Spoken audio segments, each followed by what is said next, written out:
الحمد لله الذي فضل سيدنا ومولانا محمدا صلى الله عليه وسلم على العالمين جميعا وأقامه يوم القيامة للمذنبين المتلبسين الخطائين الهالكين شفيعا وصلى الله تعالى وسلم وبارك وسلم وعلى كل من هو محبوب ومرضي لديه صلاة تبقى وتدوم بدوام الملك الحي القيوم.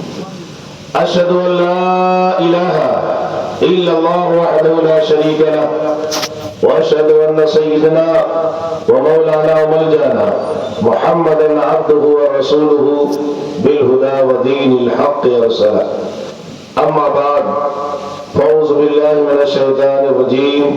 بسم الله الرحمن الرحيم. ولا تحسبن الذين قتلوا في سبيل الله أمواتا بل أحياء عند ربهم يرزقون. صدق الله مولانا العظيم وصدق رسوله النبي الأمين الكريم ونحن على ذلك لمن الشاهدين والشاكرين والحمد لله رب العالمين.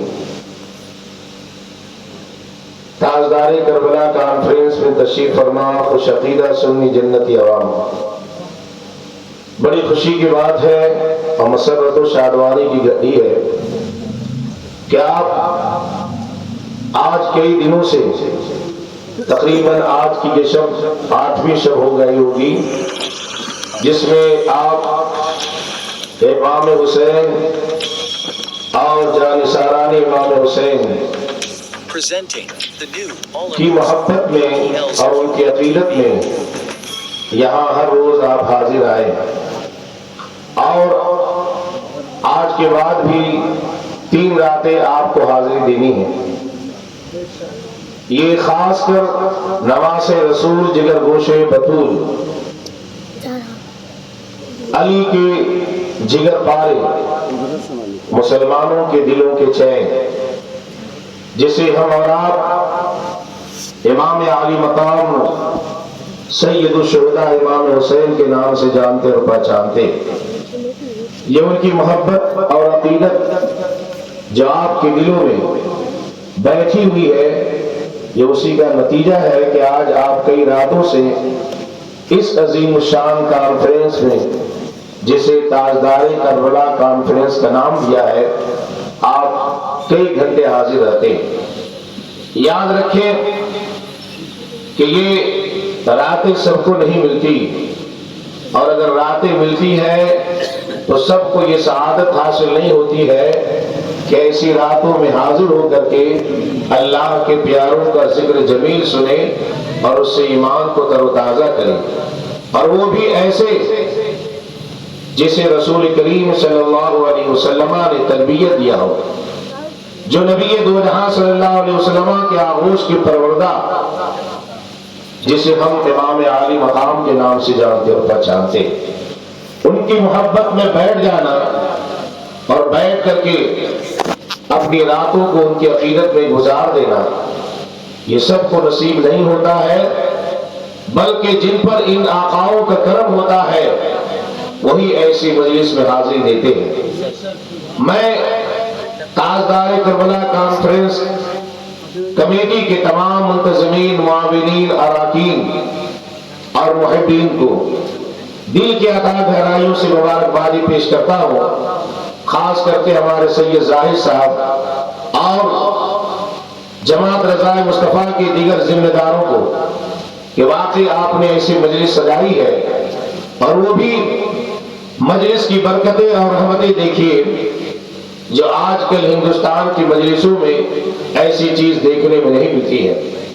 یہ حقیقت ہے، یہ سچائی ہے کہ آج کے دور میں میڈیا اور پرنٹ میڈیا کا دور ہے، اور خاص طور سے ہر انسان اپنے ہاتھوں میں موبائل، پیکٹ موبائل یہ رہتا ہے، اور ایسی پوتر اور مقدس مجلسوں میں بھی بیٹھتا ہے تو اپنے موبائل کو آن کی رہتا ہے، کوئی آڈیو کرتا ہے تو کوئی ویڈیو کرتا ہے، جبکہ یہ مجلس جس شخصیت سے نسبت رکھتی ہے اور جن کی عقیدت میں ہم بیٹھے ہوئے ہیں جن کے نانا جان کا فرمان ہے کہ تصویر کشی حرام ہے، تصویر کھینچنے اور کھچانے والا ایسا ہے جہنمی ہے۔ اور جس مسئلے کے اعلیٰ حضرت کی ہم بات کرتے ہیں، جس اعلیٰ حضرت سے ہم محبت رکھتے ہیں، جس اعلیٰ حضرت نے ہمارے دلوں میں نبی دو جہاں کے خاندان والوں کی محبت ڈالی ہے، اور جس اعلیٰ حضرت نے پوری زندگی یہی ترانہ گنگنایا ہے کہ تیری نسل پاک میں ہے بچہ بچہ نور کا، تو ہے عین نور تیرا سب گھرانہ نور کا۔ جس اعلیٰ حضرت سے ہم محبت رکھتے ہیں اور جس مسئلے کے اعلیٰ حضرت کی بات کرتے ہیں، آج کے زمانے میں، آج کے اسٹیلوں میں ایسا دیکھنے میں کم نظر آتا ہے، اور اگر دیکھنا نظر آیا ہے تو میں اپنے دیکھنے کے اعتبار سے کرتا ہوں تو یہ آپ کی گملہ اور تاجداری کربلا کانفرنس میں ایسا منظر مجھے نظر آیا ہے۔ اللہ سے دعا ہے کہ اللہ تعالی ہم سبوں کو مسلک اعلیٰ حضرت پر ثابت رکھے اور اعلیٰ حضرت سے سچی اور پکی محبت کرنے کی توفیق رفیق عطا فرمائے۔ ہم وہی کام کریں جس سے اللہ رسول راضی، نبی دو جہاں کے نواسے راضی، جس سے اعلیٰ حضرت راضی۔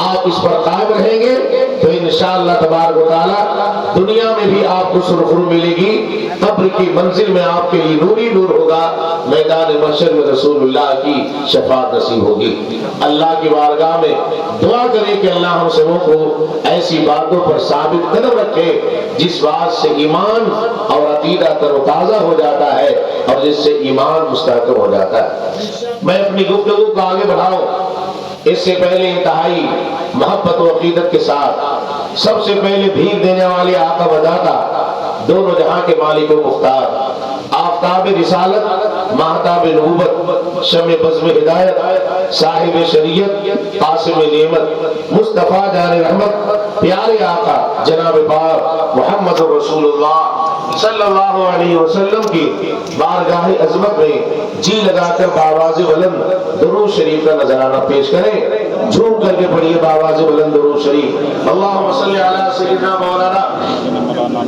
محمد المعدن الجود والکرم وآلہ وصحبہ وبارک وسلم۔ صلو علیہ الصلاۃ والسلام علیک یا رسول اللہ صلی اللہ علیہ وسلم۔ میرے دوستو، درود شریف ایک ایسا وظیفہ ہے، میں اس پر تقریر نہیں کروں گا، میری تقریر اور میرا عنوان کچھ اور ہے۔ چونکہ درود شریف کے تعلق سے بات آ گئی ہے تو ایک پیاری حدیث میں سنا دوں جس سے ہمارا اور آپ کا ایمان تر و تازہ ہو جائے گا، اور آپ کو بار بار نہیں کہا جائے گا کہ آپ درود شریف پڑھیے۔ یہ حدیث اگر آپ سن لیں گے اور آپ اگر چاہتے ہیں کہ نبی کا قرب حاصل ہو، مرنے کے بعد جنت میں آپ نبی کے زیادہ قریب رہیں، تو خود اسی نبی کا فرمان ہے، ان اول الناس بی یوم القیامہ اکثرهم علیہ صلاۃ۔ کہہ دیجئے سبحان اللہ۔ ہمارے اور آپ کے پیارے آقا رسول دو جہاں صلی اللہ علیہ وسلم ارشاد فرماتے ہیں، اے میرے غلاموں، اے میرے کلمہ پڑھنے والے، اے میرے محبت رکھنے والے، اے میرے جانثاروں، اے میری امتیوں، اگر تم چاہتے ہو کہ قیامت کے دن تم مجھ سے سب سے زیادہ قریب ہو تو دنیا میں کثرت سے مجھ پر درود پڑھا کرو، دنیا میں زیادہ سے زیادہ مجھ پر درود پڑھا کرو، زیادہ سے زیادہ درود کا ورد کیا کرو، درود و سلام زیادہ پڑھا کرو۔ اس لیے سنیوں، اگر ہم چاہتے ہیں کہ قبر میں نبی کی زیارت ہو، میدان محشر میں نبی کی شفاعت ہو، جنت میں نبی کے زیادہ قریب رہے، تو نبی کے فرمان کو نگاہوں کے سامنے رکھنا۔ آپ کی خلوت ہو یا آپ کی جلوت ہو، دکان میں ہو یا مکان میں ہو، شاہراہوں پر ہو، چٹان میں ہو یا میدان میں ہو، کسی جگہ میں ہو، پاک پوتر جگہ میں ہو، تو نبی کے نام کو یاد کر لینا اور نام محمد لے کر کے کثرت سے درود پڑھنا۔ ہمارا ایمان کہتا ہے کہ درود کی برکت سے ایمان بھی تر و تازہ ہو جائے گا، عقیدہ بھی درست ہو جائے گا، قبر میں نبی کی زیارت ہوگی، میدان محشر میں رسول کی شفاعت نصیب ہوگی۔ اس لیے ایک مرتبہ جھوم کر کے آؤ، درود شریف پڑھ لیجئے۔ اللہم صلی علی سیدنا مولانا محمد المعدن الجود والکرم وآلہ وصحبہ وبارک وسلم۔ صلی اللہ علیہ صلاۃ و سلام علیک یا رسول اللہ صلی اللہ علیہ وسلم۔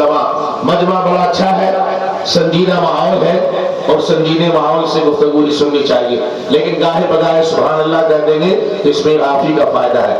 میں اپنے لیے نہیں کہتا ہوں کہ آپ سبحان اللہ کہیں گے تو میری تقریر جم رہی ہے یا نہیں جم رہی ہے۔ ہمارا مطمئن نظر ہوتا ہے کہ میں تو ان کی بارگاہ کا غلام ہوں. زبان یہ غلام کی ہے، بات مصطفیٰ کے گھر کی ہوتی ہے، مصطفیٰ کے گھر کی ہوتی ہے. میرا کام ہے کہنا، ان آقاؤں کا کام ہے قبول کر گیا. اس لیے آپ سبحان اللہ کہیں گے تو آپ کے نام اعمال میں نیکیاں لکھی جائے گی، آپ کے نام اعمال میں ثواب درج کی جائیں گے. اس لیے گاہے بگاہے سبحان اللہ کہتے رہے. ابھی شاعر اہل سنت اور بہترین ترنم کے مالک جناب عبدالسلام کوثر صاحب بڑی اچھوتی انداز میں، بڑے نرالی انداز میں نعت و منقبت کے گلدستے پیش کر رہے تھے. آپ محظوظ ہو رہے تھے، آپ سبحان اللہ الحمدللہ کہہ رہے تھے، جس سے آپ کے نام اعمال میں ثواب لکھا جا رہا تھا. تو اس لیے دوران تقریر آپ ضرور سبحان اللہ الحمدللہ کہتے رہے، تاکہ آپ کا بیٹھنا بھی ثواب اور آپ کا سننا بھی ثواب. کہہ دیجیے سبحان اللہ الحمدللہ ماشاء اللہ. میں نے جس آیت کریمہ کی تلاوت کا شرف حاصل کیا، قرآن شریف کی چوتھی پارہ کی آیت کریمہ ہے، آل عمران کی یہ آیت کریمہ ہے، سورہ آل عمران کی. خلاق دو عالم کا ارشاد ہے، ساری کائنات کا مالک جو پروردگار ہے، فرماتا ہے وَلَا تَحْسَبَنَّ الَّذِينَ قُتِلُوا فِي سَبِيلِ اللَّهِ أَمْوَاتًا بَلْ أَحْيَاءٌ عِندَ رَبِّهِمْ يُرْزَقُونَ. جو لوگ اللہ کی راہ میں قتل کیے جائیں، جو لوگ اللہ کی راہ میں شہید کیے جائیں، جو اللہ کی راہ میں اپنے جان کو قربان کر دے، جان کی قربانی پیش کرے، اللہ فرماتا ہے انہیں مردہ گمان نہ کرو، بل احیاء، بلکہ وہ زندہ ہے اور انہیں ان کے رب کے پاس سے رزق ملتا ہے. کہیے سبحان اللہ. آپ بتائیے، ہم سنیوں کا عقیدہ واضح اور روشن ہو گیا کہ جو انسان اللہ کی راہ میں قتل کیا جائے، جو انسان اللہ کی راہ میں اپنے جان کی قربانی پیش کرے، اپنے آپ کو قربان کرے، راہ خدا میں اپنی جان کی قربانی پیش کرے، اللہ فرماتا ہے اپنے بندوں سے کہتا ہے کہ میرے بندو تم انہیں مردہ گمان بھی مت کرو. یہ پابندی گمان پر لگائی جا رہی ہے. گمان انسان کے ذہن میں ایک بات پیدا ہوتی ہے، ایک ہے زبان سے کہنا ہے اور ایک ہے گمان کرنا ہے. آدمی کبھی اچھائیوں کا بھی گمان کرتا ہے، کبھی برائیوں کا بھی گمان کرتا ہے، لیکن اللہ فرماتا ہے انہیں مردہ گمان نہ کرو اور انہیں مردہ مت سمجھو، بلکہ وہ زندہ ہے اور انہیں ان کے رب کے پاس سے رزق ملتا ہے. اب بتائیے، جب اللہ کی راہ میں شہید ہونے والے، اللہ کی راہ میں جان کی قربانی پیش کرنے والے وہ زندہ ہے، تو ہمارے نبی رسول دو جہاں کی زندگی کا عالم کیا ہوگا؟ وہ تو نبیوں کے نبی ہے، وہ تو افضل الانبیاء ہے، وہ تو امام رسول ہے. اسی کو تو اعلیٰ حضرت نے عشق میں کہا ہے، اور جو حقیقت کی بات کہی ہے وہ اعلیٰ حضرت بریلی کی سرزمین سے پکار اٹھتے ہیں، تو زندہ ہے واللہ، تو زندہ ہے واللہ میرے چشم عالم سے چھپ جانے والے. سبحان اللہ نے فرمایا جو اللہ کی راہ میں قربان ہو انہیں مردہ مت کرو. آپ جانتے ہو کہ ہم اور آپ نواز رسول کی محبت میں بیٹھے ہوئے ہیں، رسول کریم صلی اللہ علیہ وسلم کے نواز امام عالی مقام کی محبت میں بیٹھے. کسی شاعر نے کیا ہی خوب کہا، ابن حیدر کا چین زندہ ہے، ابن حیدر کا چین زندہ ہے، فاطمی نور عین زندہ ہے. کہیے سبحان اللہ. ابن حیدر کا چین زندہ ہے، فاطمی نور عین زندہ ہے، اب کسی کا یزید نام نہیں اور گھر گھر حسین زندہ ہے.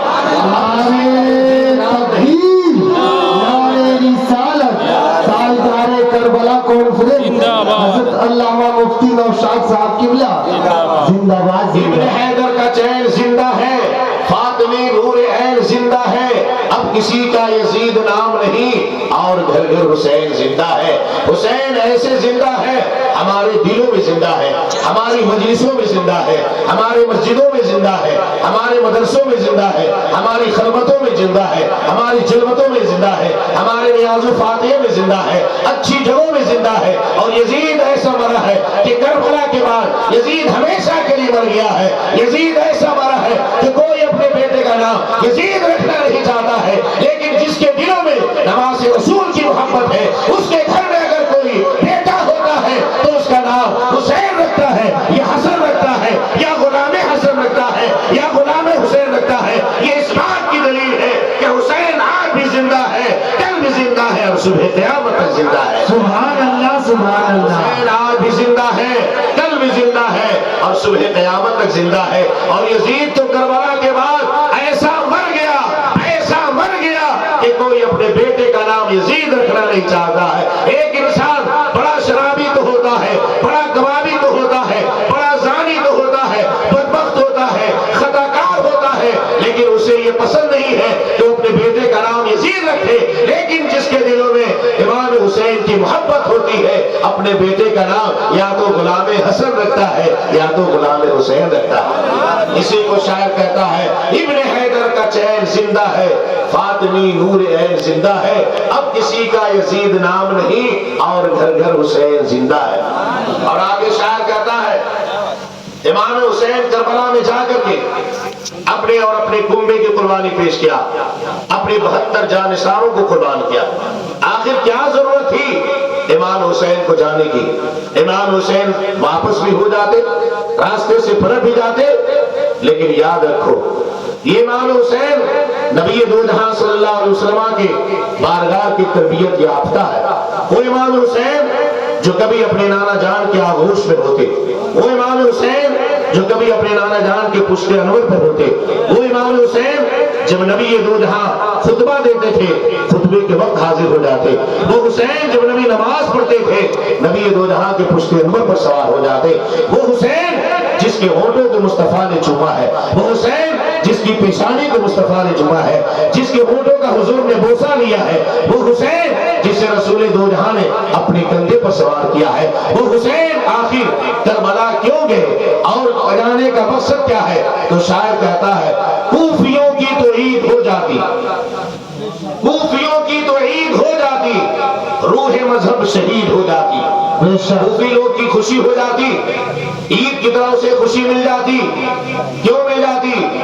کوفیوں کی تو عید ہو جاتی, روح مذہب شہید ہو جاتی, سر کٹاتے نگر امام حسین. یہ جو آخری مصرع میں کہوں گا اس میں سبحان اللہ نہیں کہیں گے. کوفیوں کی تو عید ہو جاتی, روح مذہب شہید ہو جاتی, سر کٹاتے نگر امام حسین, پوری دنیا یزید ہو جاتی, پوری دنیا یزید ہو جاتی. تو حسین اگر سر نہیں کٹاتے تو ساری دنیا یزید ہو جاتی, یزید کے ماننے والی ہو جاتی. لیکن حسین نے کہا نہیں, جو نانا جان کے آغوش میں رہ کر کے نانا جان کی بارگاہ سے تربیت پایا ہے وہ ہمیشہ حق پر رہے گا, اور حق کی استقامت کے لیے, حق کی بلندی کے لیے جس کی بھی قربانی پیش کرنی ہوگی, امام عالی مقام نے سب کی قربانی پیش کر کے نانا جان کی شریعت کی ایسی حفاظت کیا ہے, پرچم اسلام کو ایسا بلند و بالا کیا ہے, آج بھی اسلام کا پرچم لہرا رہا ہے, صبح قیامت تک اسلام کا پرچم لہراتا رہے گا. اللہ کی راہ میں قتل کی جائے انہیں مردہ گمان نہ کرو. میرا موضوع ہے جانثاران حسین کی شہادت. آپ نے سن لیا امام مسلم, یہ کون ہے؟ مسلم بن عقیل, جو امام حسین کے بھائی ہوئے, چچیرے بھائی, حضرت عقیل کے لڑکے ہیں, اور حضرت عقیل حضرت علی کے بھائی ہیں. اس اعتبار سے امام مسلم حضرت امام حسین کے چچیرے بھائی ہوئے. آپ نے واقعات میں پڑھا ہے, آپ نے علماء سے سنا ہوگا, پے در پے کوفیوں نے خط لکھا اور امام حسین کی بیعت کا امام حسین سے مطالبہ کیا. تو آپ نے پہلے اپنے بھائی مسلم ابن عقیل کو بھیجا, میرے بھائی جاؤ, جا کر کے وہاں کا جائزہ لو کہ واقعی یہ کوفی جو میرے پاس انہوں نے خط و کتابت کیا ہے, جو ان کی تحریریں ہیں, جو ان کے قاصد میرے پاس پیغام لے کر کے آتے ہیں, کیا وہ اپنے پیغام سچے ہیں, اپنی تحریر میں سچے ہیں, اپنی کتابت میں سچے ہیں؟ اپنے بھائی مسلم ابن عقیل کو بھیجا. مسلم ابن عقیل جب جا رہے تھے کربلا, جب آ رہے تھے مکہ سے, جب آپ کوچ کیے تھے تو آپ کے ساتھ آپ کے 2 بیٹے تھے, 2 چھوٹے بیٹے تھے جن کی عمر بڑی کم تھی, صغیر السن تھے, کم سن. ایک کا نام محمد تھا اور ایک کا نام ابراہیم تھا, جو مسلم ابن عقیل کے بیٹے تھے. یہ دونوں بیٹے بڑے باپ کو پیارے تھے, اور ایسے بھی فطرت ہے اور انسان کی فطرت کا تقاضا ہے کہ ہر آدمی اپنی اولاد سے محبت کرتا ہے. یہ دونوں بیٹے ان کے بڑے باپ کے پیارے تھے.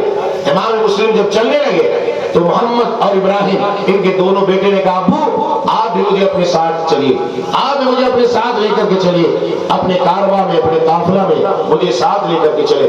پہلے امام مسلم نے منع کیا، بیٹے تم چھوٹے ہو، تم زیادہ چل نہیں سکتے ہو، تم زیادہ سفر نہیں کر سکتے ہو، لیکن ان دونوں بیٹے کی محبت نے اگرائی لیا اور کہا ابو جان نہیں، آپ جب جا رہے ہیں تو مجھے بھی اپنے ساتھ لے کر کے چلیے۔ آخرکار امام مسلم نے اپنے ان دونوں بیٹے محمد اور ابراہیم کو، جو کم سن تھے، کم عمر تھے، اپنے ساتھ لے لیا۔ لینے کے بعد مکہ سے روانہ ہوتے ہیں۔ جب مکہ سے روانہ ہوئے تو آپ کو معلوم ہونا چاہیے، جب کوفہ پہنچے تو کوفہ پہنچنے کے بعد امام مسلم کن کے گھر میں ٹھہرتے ہیں تو کتابوں میں آتا ہے امام مسلم کا قیام جو ہوا، امام مسلم کا ٹھہراؤ جو ہوا، جس کے گھر میں ہوا اس کا نام مختار ابن ابو عبیدہ تھا۔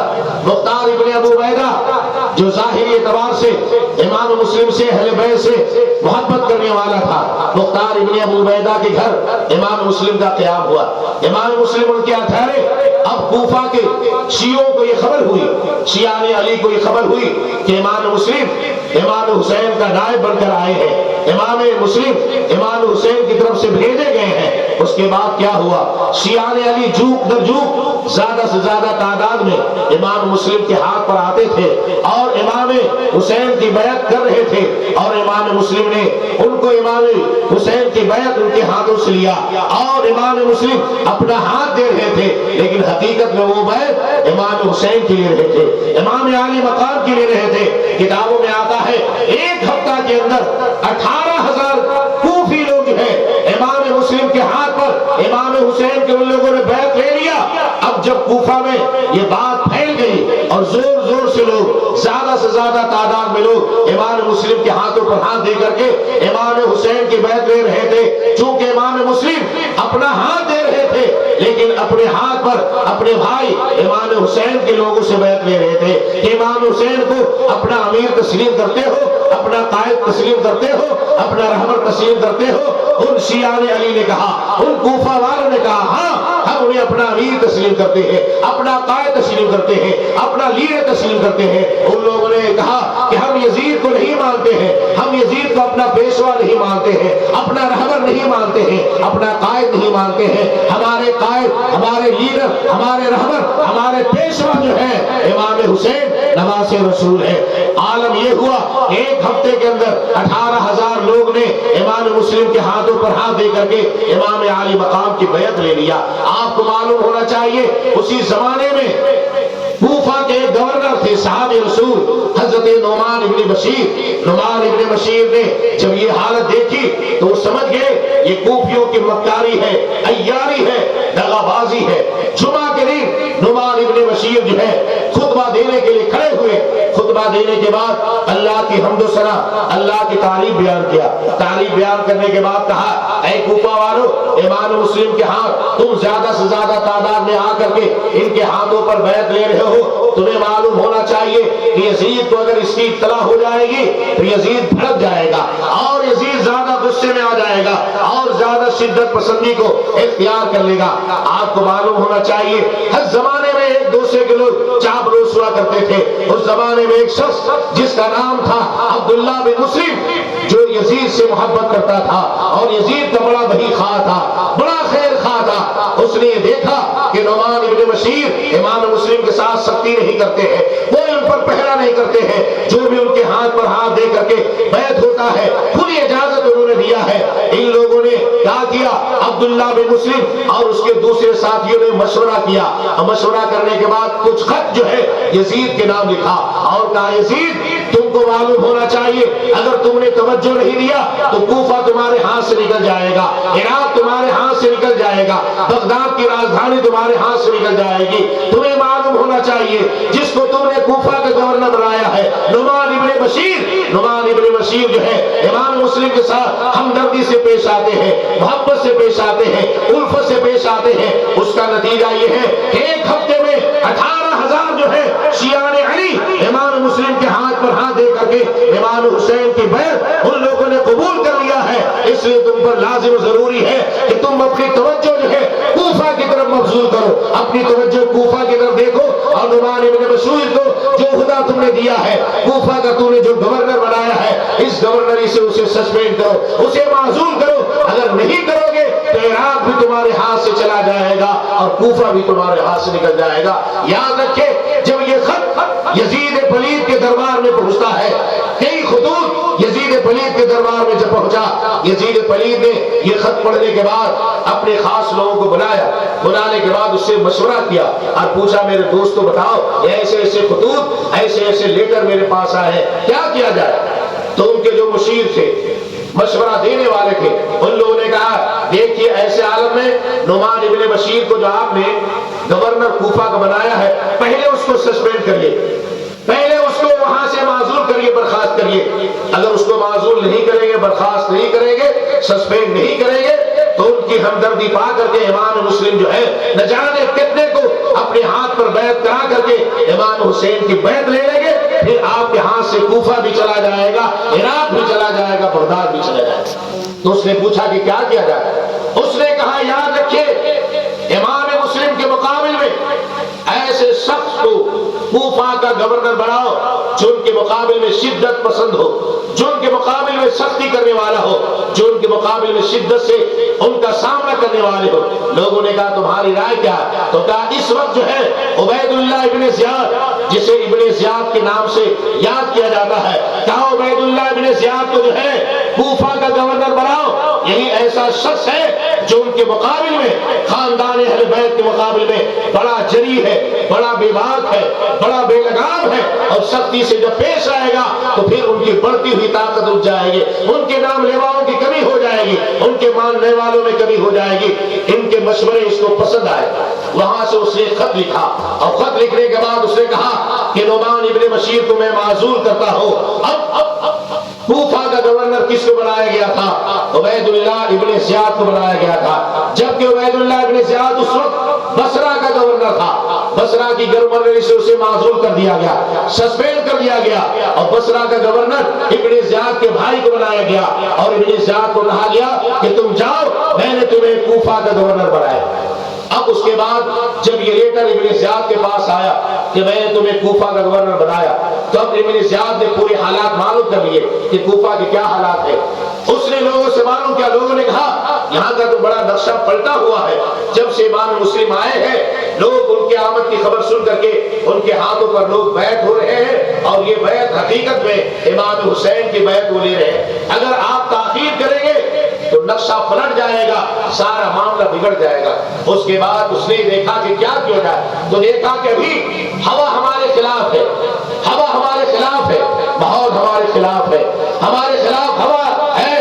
اس نے دیکھا کہ دن کے اجالے میں اگر ہم جاتے ہیں تو لوگ مجھے دیکھ کر کے پہچان لیں گے، پھر لوگ جو مجھ سے نفرت کرتے ہیں، میرے نام سے نفرت کرتے ہیں، میری سیاست سے نفرت کرتے ہیں، ابھی کوفہ والے کو دلوں میں امام حسین امام مسلم کی محبت ہے، دین کے اجالے میں اگر ہم جائیں گے تو لوگ مجھے پہچان لیں گے، پھر کوفہ میں داخل نہیں ہونے دیں گے اور مجھے وہیں سے واپس کر دیں گے، یا میرا خون خرابہ ہو جائے گا۔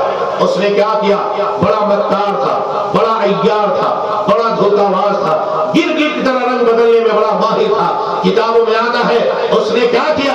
اس نے حجازی لباس، جو حجازیوں کا ایک مخصوص لباس ہوتا ہے، ان کا مخصوص پہران ہوتا ہے، حجازی لباس وہ پہنتا ہے، اور پہننے کے بعد وہ جب کوفہ میں داخل ہوتا ہے تو حجاز کے راستے سے داخل ہوتا ہے، حجاز کے راستے سے داخل ہوا، وہ بھی مغرب اور عشاء کے درمیان، تاکہ رات کے اندھیرے میں ہم داخل ہو جائیں گے، حجازی لباس پہن کر کے داخل ہوں گے تو لوگ چونکہ امام حسین کا انتظار کر رہے ہیں، چونکہ امام مسلم نے لوگوں کو تسلی دیا کہ میں نے اپنے بھائی کو خط لکھ دیا ہے، میرے بھائی اب تمہارے درمیان جلد سے جلد آنے والے ہیں، تمہارا امام آنے والا ہے، تمہارا پیشوا آنے والا ہے، تمہارا مقتدی آنے والا ہے، تمہارا امیر آنے والا ہے۔ کوفہ والوں کے دلوں میں امام حسین کی محبت جاگ اٹھی تھی، کوفہ والے امام حسین کا سراپا انتظار کر رہے تھے، ان کے انتظار میں ان کی آنکھیں فرشراہ تھی، ان کی آنکھیں بچھے ہوئی تھی کہ کب میرا حسین آئے، کب میرا امام آئے، کب میرا قائد آئے۔ اسی درمیان مغرب و عشاء کے درمیان یہ ابن زیاد حجازی لباس پہن کر کے، جو عرب والوں کا مخصوص لباس ہوتا ہے، وہ پہن کر کے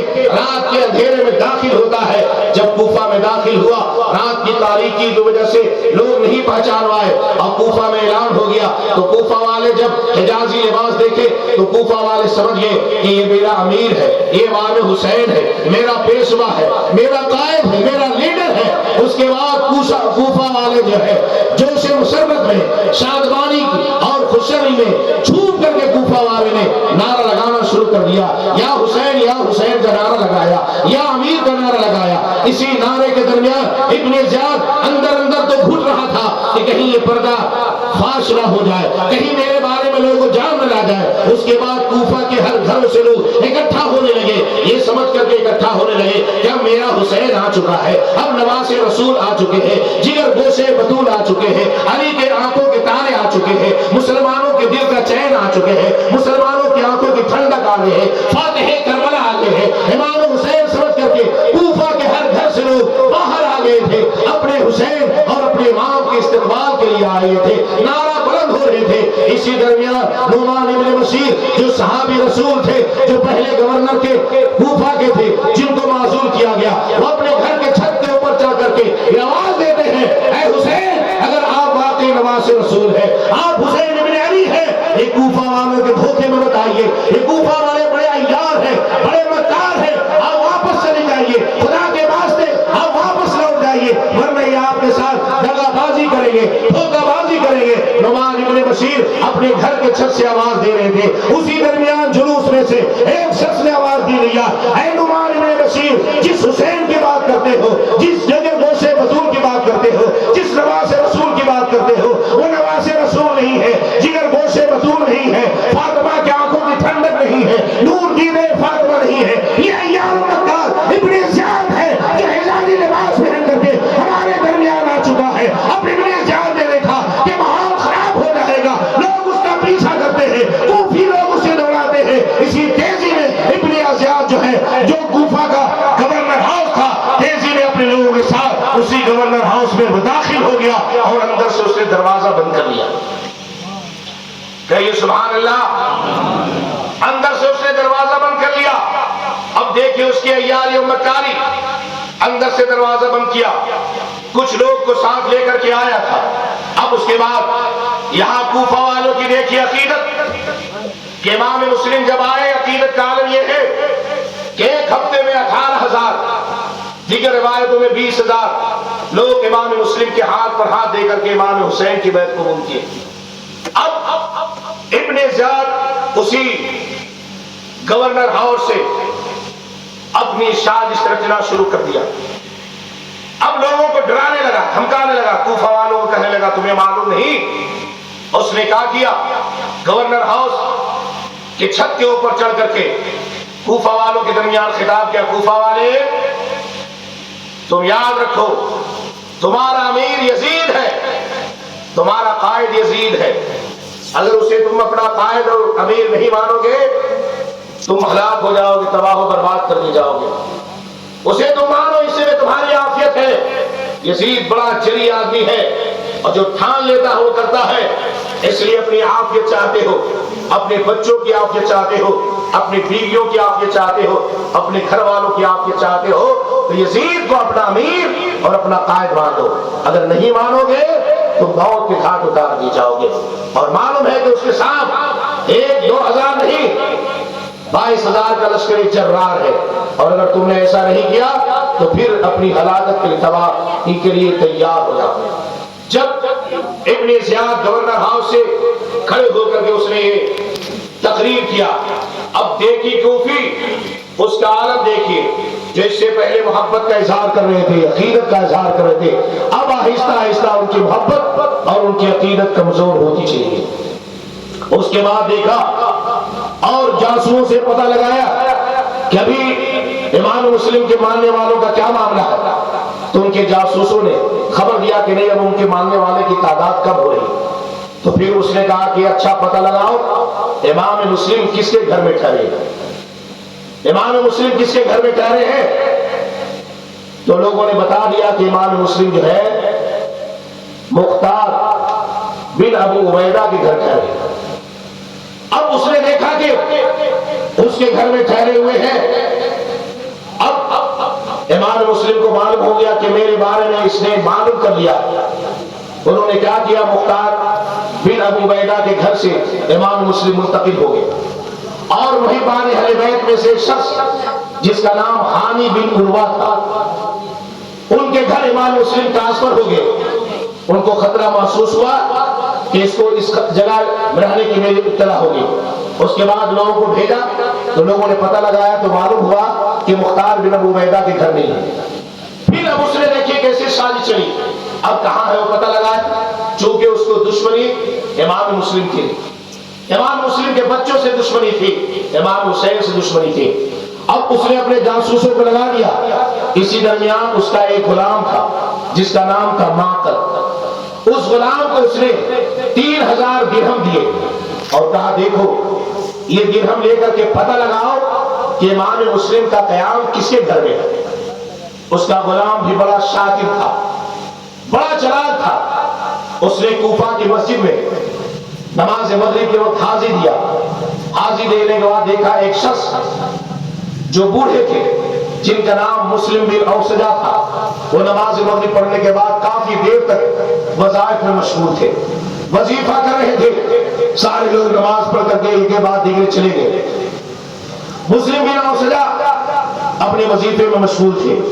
1 گھنٹے وظیفے سے فارغ ہونے کے بعد یہ ان کا غلام ابن زیاد کا معقل، جس کو انہوں نے 3000 درہم دے کر کے بھیجا تھا کہ پتہ لگا، اس نے مسلم ابن اوسجہ کے پاس جا کر کے پوچھتا آپ بتائیے، مجھ کو معلوم ہوا ہے کہ خاندان اہل بیت کا کوئی چشم و چراغ اشراف میں سے کوئی شخص کوفہ میں تشریف لائے ہوا ہے جس کی زیارت کے لیے میں کافی دنوں سے بے چین ہوں، اور یہ میرے پاس 3000 درہم ہے جو میں چاہتا ہوں کہ ان کی زیارت اگر ہو جائے گی تو ان کی بارگاہ میں یہ تحفہ میں پیش کروں گا، اس لیے تم مجھے بتاؤ وہ کہاں ٹھہرے ہیں۔ غور سے سنیے، مسلم ابن اوسجہ نے کہا کہ کیا بات ہے، تم مجھ ہی سے ڈائریکٹ پوچھتے اور اتنے لوگ ہم سے پوچھا نہیں۔ پھر اس نے پیترا بتلا کہا چونکہ آپ کی پیشانی سے یہ بات نظر آتی ہے کہ آپ اہل بیت سے محبت رکھتے ہیں، آپ خاندان اہل بیت سے محبت رکھتے ہیں، آپ محبان اہل بیت سے ہیں، اس لیے کہ آپ کی پیشانی کی چمک بتاتی ہے کہ واقعی یہ بھی محبت کرنے والا میری طرح ہے۔ امام مسلم کے ہاں لے کر کے چلے گئے، جو مسلم ابن عقیل حانی ابن عروہ کے گھر قیام فرما تھے۔ یہ معقل غلام ابن زیاد کا گیا، ان سے ملاقات کیا، دستبوسی کیا، اور آتے وقت 3000 درہم پیش کیا اور کہا حضور قبول فرمائیے، میں آپ کا غلام ہوں، آج سے میں آپ کی غلامی کروں گا۔ اس کے بعد معقل جو ان کا غلام تھا ابن زیاد کا، ان کی غلامی ان کے سامنے ظاہر کیا، صبح شام ان کے پاس غلامی کے بہانے آتا اور پتہ لگاتا تھا کہ امام مسلم کے پاس کس کا آنا جانا ہوتا ہے، اور اس کی ساری رپورٹ خبر ابن زیاد کو دیتا۔ ابن زیاد کو اس نے بتا بھی دیا کہ آپ کو معلوم ہونا چاہیے کہ حانی ابن عروہ کے ہاں مسلم ابن عقیل کا قیام ہے، اور حانی ابن عروہ وہ شخص تھا جس کا اچھا تعلق تھا ابن زیاد سے، بڑے گہرے مراسم تھے، بڑے اچھے تعلقات تھے، بڑا اچھا بناؤ تھا۔ ابن زیاد نے کہا ارے یہ ہمارا دوست حانی ابن عروہ جس کا مجھ سے گہرا تعلق ہے، اور یہ میرے دشمن کو اپنے گھر میں ٹھہرائے ہوا ہے۔ اور حانی ابن عروہ کو معلوم ہوا کہ یہ امام مسلم کا دشمن ہے، اس لیے جو ان سے پہلے ملاقات کے لیے آنا جانا تھا بیماری کے بہانے سے آنا جانا بند کر دیا۔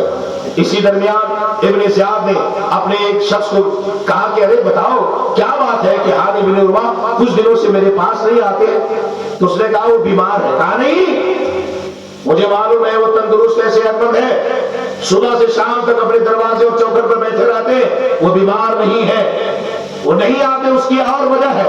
کہا کیا وجہ ہے؟ اس کی وجہ یہی ہے کہ اس نے ہمارے دشمن مسلم ابن عقیل کو اپنے گھر قیام دیا، مسلم ابن عقیل کو اپنے گھر ٹھہرایا ہے، اس لیے وہ میرے آنا جانا نہیں کرتا تاکہ میں کبھی اس سے پوچھ نہ لوں۔ اس کے بعد وہ شخص گیا اور ابن زیاد نے کہا جاؤ ان سے کہو کہ میری ملاقات کے لیے بھی آئے اور مجھ سے محبت کا اظہار کرنے کے لیے آئے۔ اس کا قاسم ابن زیاد کا حانی ابن عروہ کے پاس گیا اور کہا ابن زیاد نے تم کو بلایا کہ تم چلو اس سے ملاقات کے لیے۔ حانی ابن عروہ ابن زیاد کی ملاقات کے لیے گیا۔ حانی ابن عروہ جب ابن زیاد کے یہاں پہنچا اس نے سلام کیا، ابن زیاد نے کچھ بھی جواب نہ دیا۔ حانی ابن عروہ پریشان ہوتا دوست کیا بات ہے، دستور کے خلاف آپ تم نے تمہارے چہرے کی رنگت بتا رہی ہے، تمہارے چہرے کا جلال بتا رہا ہے، چہرے کے غیظ و غضب بتا رہے کہ معاملہ کیا ہے؟ کہا اس لیے کہ میں تمہیں اپنا دشمن سمجھتا تھا، میں تمہیں اپنا دوست سمجھتا تھا، لیکن تم نے میرے اتنے بڑے دشمن کو اپنے گھر قیام کیا ہے، اپنے گھر ٹھہرایا ہے۔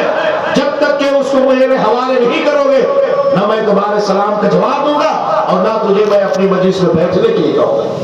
یہ سننے کے بعد ہانی بن عروہ نے کہا ارے میں نے اسے اپنے گھر مہمان بنایا ہے، میں تمہیں اس کے حوالے نہیں کروں گا، میں انہیں تمہیں حوالے نہیں کروں گا۔ یہ سننے کے بعد ابن زیاد نے کہا کہ اگر تم مسلم ابن عقیل کو میرے حوالے نہیں کرو گے تو موت کے گھاٹ اترنے کے لیے تیار ہو جاؤ، یہ تلوار تمہارے تن کو، تمہارے سر کو تمہارے تن سے جدا کر دیں گے۔ کہا اگر یہ کرو گے تو میرے قبیلے والے بھی تمہیں چھوڑیں گے نہیں۔ کہا نہیں چھوڑیں گے تو میرے پاس فوجوں کی تعداد ہے، لڑنے والے سپاہیوں کی تعداد ہے، دیکھ لینا پھر حال کیا ہوگا۔ اب اس کے بعد کتابوں میں آتا ہے کہ اس نے کہا ٹھیک ہے، یہی نہ کہا اپنے گھر ان کو قیامت کراؤ اور ان کو میرے پاس لے کر کے آؤ۔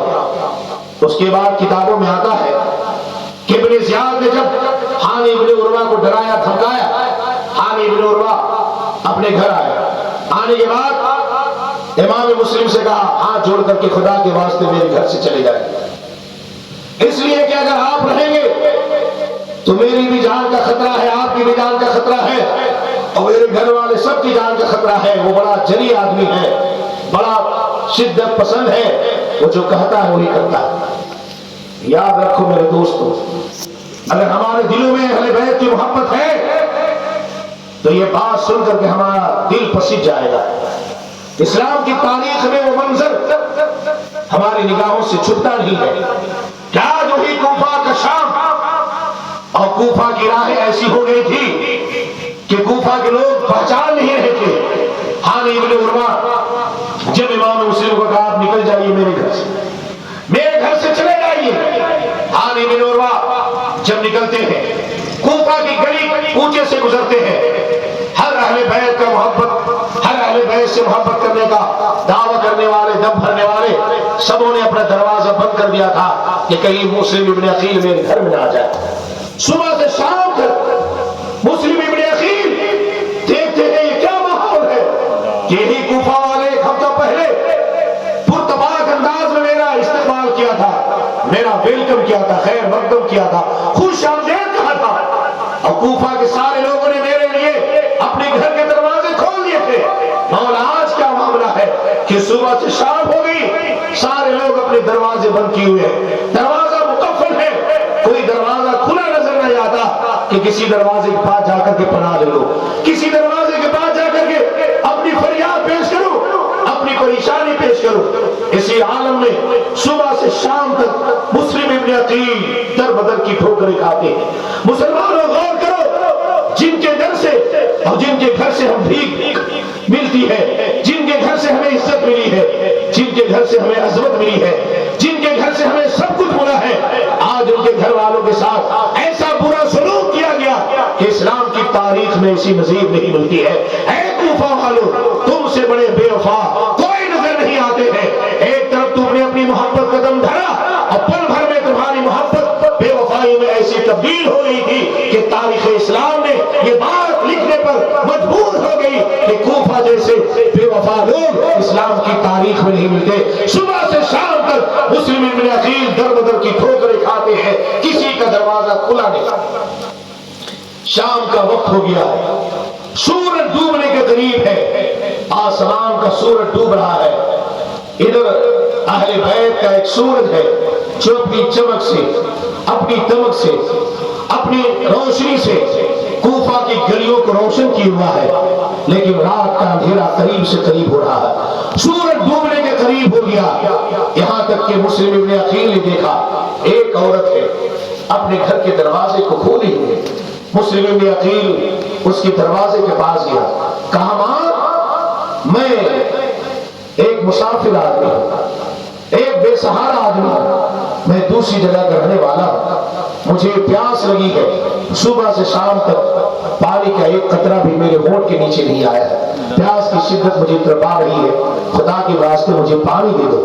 وہ عورت جس کا نام طوعہ تھا، طوعہ نام کی عورت گھر کے اندر جاتی ہے، ایک گلاس پانی لاتی ہے، مسلم ابن عقیل پیتے ہیں، پینے کے بعد اور پانی مانگتے ہیں، پھر پانی لا کر کے وہ پیش کرتی ہے، آپ پی لیتے ہیں۔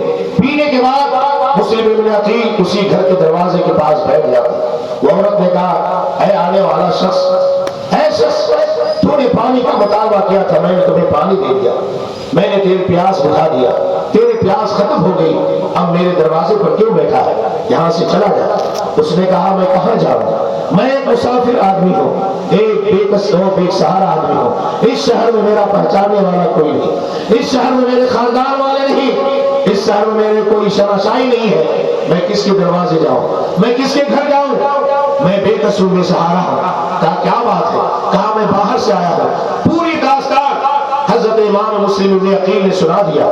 یہ سننے کے بعد وہ عورت اہل بیت سے محبت کرنے والی تھی، کہا اگر یہی بات ہے تو آپ میرے گھر کے اندر آ جائیے۔ اس نے اپنے گھر کے اندر ایک خصوصی کمرے میں مسلم ابن عقیل کو پناہ دیا اور کہا آپ یہی ٹھہریے، آپ یہی قیام کیجئے، جب تک آپ کو ٹھہرنا ہے، قیام کرنا ہے، یہی آپ ٹھہریے، قیام کریے۔ اس کے بعد جانتے ہیں ابن زیاد اپنے جاسوسوں کے ذریعے سے پتہ لگاتا رہا کہ آخر مسلم ابن عقیل کس کے گھر گئے ہیں، اس لیے کہ ہانی ابن عروہ نے اپنے گھر سے تو نکال دیا، یہ بات مجھے معلوم ہو گئی، ہانی ابن عروہ کے گھر کا تلاشی بھی لیا لیکن امام مسلم وہاں نہیں ملتے ہیں، پھر جاسوسوں کے ذریعے سے پتہ لگاتا کہ آخر ہے کہاں۔ رفتہ رفتہ یہ بات معلوم ہو گئی کہ ایک عورت جس کا نام ہے طوعہ، جو اہل بیت سے محبت کرتی، اسی کے گھر میں مسلم ابن عقیل ٹھہرے ہیں۔ اس نے کہا کہ اس عورت کو بتا دو کہ اگر وہ خیر چاہتی ہے تو وہاں سے مسلم ابن عقیل کو نکالے۔ پھر اس کے بعد ایک شخص کو اس نے بھیجا تھا جس کا نام تھا محمد ابن اشعث۔ محمد ابن اشعث کو ابن زیاد نے بھیجا کہ جاؤ مسلم ابن عقیل کو میرے پاس لے کر کے آؤ۔ طوعہ کے گھر محمد ابن اشعث نامی شخص گیا اور کہا ابن زیاد تمہیں بلا رہے۔ یہ سننے کے بعد مسلم ابن عقیل نے کہا کہ تم وعدہ لیتے ہو کہ ابن زیاد مجھے کوئی غضب کوئی تکلیف نہیں پہنچائے گا؟ کہا ہاں میں وعدہ لیتا ہوں، میں ضمانت لیتا ہوں کہ تمہیں کچھ بھی وہ تکلیف نہیں پہنچائیں گے، تمہیں قتل نہیں کریں گے، تمہیں تکلیف نہیں پہنچائیں گے، میں ضمانت لیتا ہوں، اس ضمانت پر چلو میرے ساتھ۔ آخرکار مسلم ابن عقیل نے اس کی بات پر بھروسہ کیا اور اس شخص کے ساتھ ابن زیاد کے گورنر ہاؤس میں پہنچتے۔ ابن زیاد کے سامنے دونوں کی بحث ہوئی۔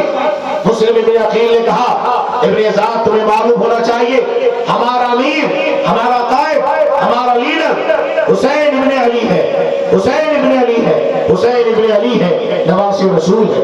یہ سننے کے بعد ابن زیاد کہا نہیں یہ نہیں ہو سکتا ہے، ہمارا قائد جو ہے یزید ہے، ہمارا لیڈر یزید ہے، یزید کو ہم اپنا امیر مانتے ہیں۔ کہا یہ نہیں ہو سکتا، کہا اگر نہیں ہوگا تو تم ہلاکت کے لیے تیار ہو، تم قتل ہونے کے لیے تیار ہو۔ کہا یہ کیسے ہو سکتا ہے؟ آپ نے محمد ابن اشعث سے کہا کہ تم نے مجھ سے وعدہ لیا تھا کہ تم اس کے دربار میں لے جاؤ گے، یہ مجھے قتل نہیں کرے گا، مارے گا نہیں، لیکن دیکھو اس کا ارادہ خراب ہے، اس کا ارادہ ناپاک ہے، میرے قتل کے در پہ ہے۔ اتنا سننے کے بعد اب وہ انسان خاموش ہو گیا۔ تو جب مسلم ابن عقیل نے دیکھا کہ ابن زیاد میرے قتل سے پیچھے ہٹنے والا نہیں ہے تو آپ نے اس شخص کو بلایا اور بلانے کے بعد کہا کہ میں تم سے 3 وصیت کرنا چاہتا ہوں، میری ان 3 وصیت کو بغور سننا اور اس پر تم عمل کرنا۔ اس نے کہا ٹھیک ہے، کنارے لے جا کر کے لیکن ابن زیاد کے سامنے، تاکہ ابن زیاد دونوں کی حرکت اور سکنات کو دیکھتا رہے۔ امام مسلم یعنی مسلم ابن عقیل نے 3 وصیت کیا۔ یاد رکھیے آج کے دور میں جب انسان پر مصیبت آتی ہے انسان اچھے دنوں کو بھول جاتا ہے، انسان پر پریشانی آتی ہے اچھے دنوں کو بھول جاتا ہے، قرض دینے کو بھول جاتا ہے، لیکن باہر امام مسلم ابن عقیل ہے، اس عالم میں بھی ہے، جاگنی کے عالم میں گویا ہے، ایسے عالم میں ہے کہ چاروں طرف سے تلوار ان کی نگاہوں کے سامنے ہے، چاروں طرف سے قتل کی سازش ان کے خلاف رچی جا رہی ہے۔ اس عالم میں بھی مسلم ابن عقیل نے محمد ابن اشعث کو بلا کر کے 3 وصیت کیا تھا. پہلی وصیت کیا کہ دیکھو یہ میرے پاس 7,000 درہم ہے جو ایک شخص فلاں جگہ کا رہنے والا تھا اس سے میں قرض لیا تھا, یہ میرا قرض جو ہے اس کو جا کر کے ادا کر دینا, اور یہ میرے اوپر اس کا قرض ہے, اور میں تم کو امیر بنا کر کے یہ میں تم کو پیسہ دیتا ہوں کہ میرے شہید ہو جانے کے بعد, مجھے دنیا سے رخصت ہو جانے کے بعد یہ قرضہ جو اس کا میرے اوپر ہے یہ 7,000 درہم خدا کے واسطے تم اس کو دے دینا. اور دوسری میری وصیت ہے کہ میرے قتل کیے جانے بعد میری لاش کو دفنا دینا, گھوڑے سے رون لانا اور جدھر چاہنا پھینک مت دینا, جنگل بیابان کے حوالے نہ کرنا, ہواؤں کے حوالے نہ کرنا, دریا کے حوالے نہ کرنا, بلکہ میری قبر بنا کر کے قبر کے حوالے کرنا. اور تیسری میری وصیت ہے کہ میرا یہ پیغام میرے بھائی حسین تک پہنچا دینا کہ حسین آؤ مت, یہ کوفی بڑے عیار و مکار ہے, بڑے دھوکہ باز ہے, یہ دھوکہ دے کر کے تمہیں بلا رہے ہیں, اس لیے 3 میری وصیت ہے. یہ تینوں وصیت انہوں نے کیا. اس کے بعد ابن زیاد نے بلایا محمد ابن اشعث کو اور پوچھا بتاؤ انہوں نے کیا وصیت کیا, تو اس نے سنا دیا کہ ایسی ایسی وصیت کیا. اس نے کہا ٹھیک ہے, درہم کے بارے میں تمہیں اختیار ہے کہ یہ درہم جو ان کا ہے ان کے قرضدار تک پہنچا دینا.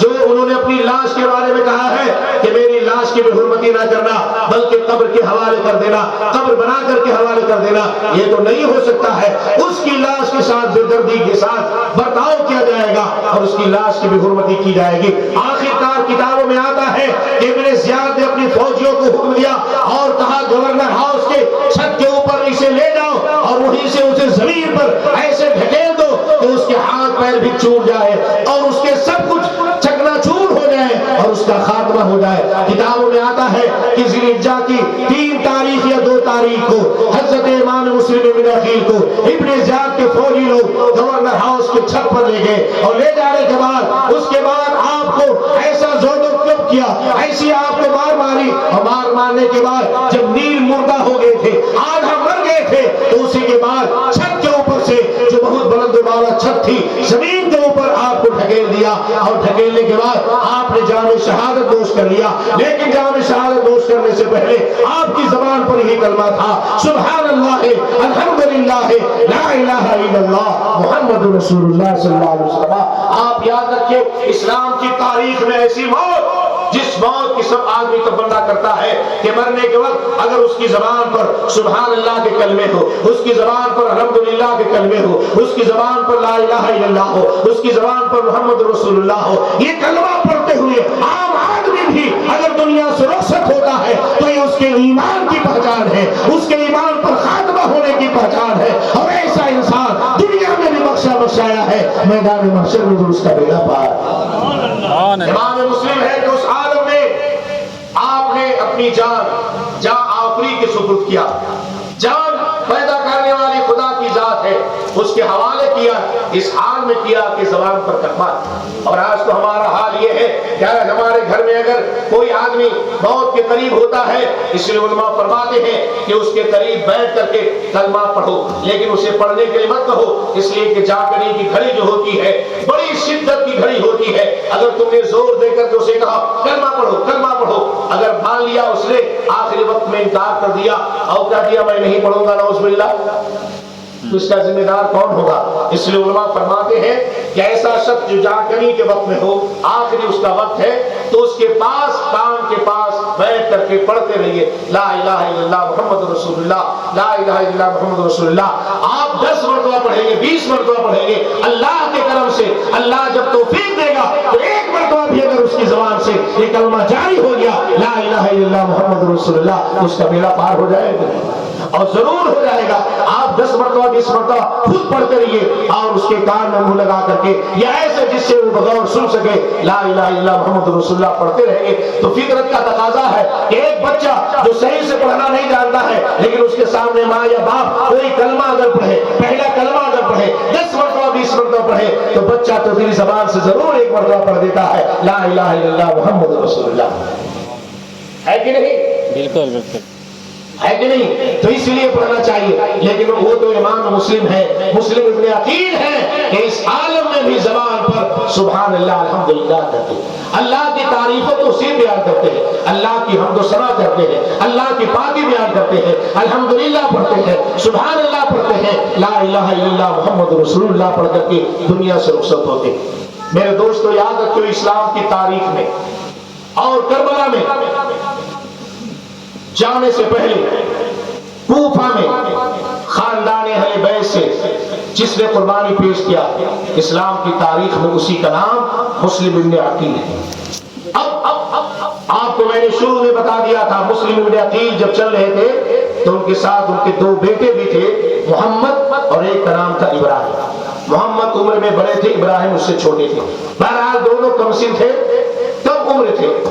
ان دیسیات کو دیکھے، اس کم بخت، اس نالائق اور ناہنجار کو دیکھے اور اس کی کم بختی پر جتنا بھی طاقت کرے کم ہے۔ جب دیکھا اس نے کہ مسلم ابن عقیل کا تو خاتمہ ہو گیا، اس کے بعد اس کو معلوم ہوا کہ مسلم ابن عقیل اپنے ساتھ اپنے دونوں بیٹے کو لے کر کے آئے ہیں۔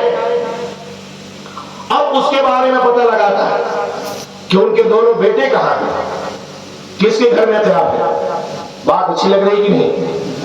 اگر لگ رہی ہے تو سنیے، نہیں تو میں بند کر دوں گا۔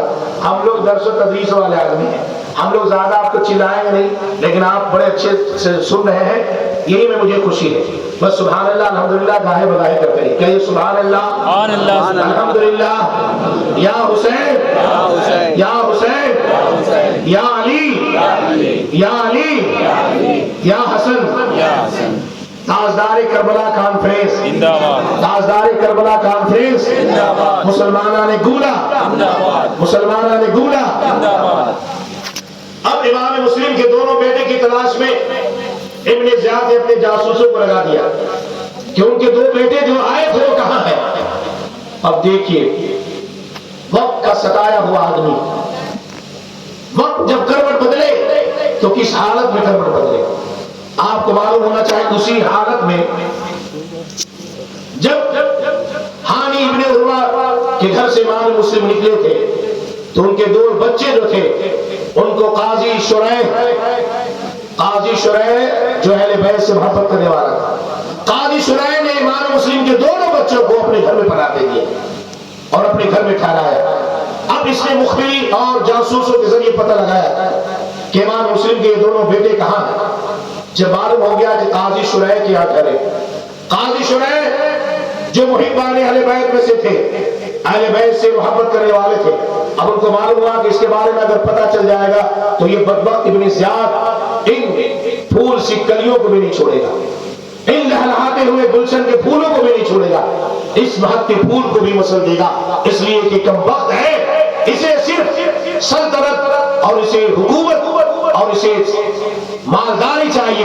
اسی حکومت اور مالداری کی لالچ میں اس نے اہل بیت کے مقام و مرتبہ کو سمجھا نہیں، یا سمجھ کے مال و دولت کی لالچ میں ایسا اندھا ہو گیا کہ سب کچھ بھول چکا ہے۔